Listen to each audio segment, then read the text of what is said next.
रक्षा खडसेंनी 5 वर्षामध्ये काय केलं या जनतेला, रावण मतदारसंघातल्या सर्व जनतेला माहीत आहे.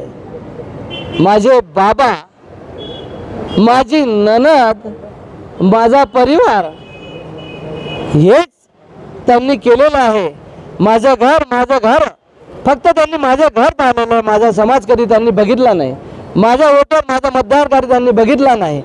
त्यांनी फक्त माझं घराचं राजकारण केलेलं आहे आणि सामाजिक राजकारण त्यांनी केलेलं नाही. म्हणून ही जनता माझ्या पाठीशी उभी आहे आणि ती जनता मला, मायबाप जनता मला भरघोस मतांनी विजयी करून देईल एवढी मी तुम्हाला ग्वाही देतो. आणि या दुगलेपणाचं राजकारण ते करू शकत, ते याला बोलचापाला बळी पडणार नाही. आणि जर काही असेल, मला असं वाटते की खडसे साहेबांनी 100 लोकांना, हजारो लोकांना जाहीरपणे सांगावं की मी बीजेपीमध्ये प्रवेश केलेला आहे आणि राष्ट्रवादी सोडलेली आहे. तर मी ते मान्य करील की मी खरोखर रक्षा खडसेच्या पाठीशी उभे आहे. नाही तर जनता या बोलतापेला बळी पडू नये. हे दोन्ही टबल्यावर हात ठेवणारे चॅलेंज करतायत का?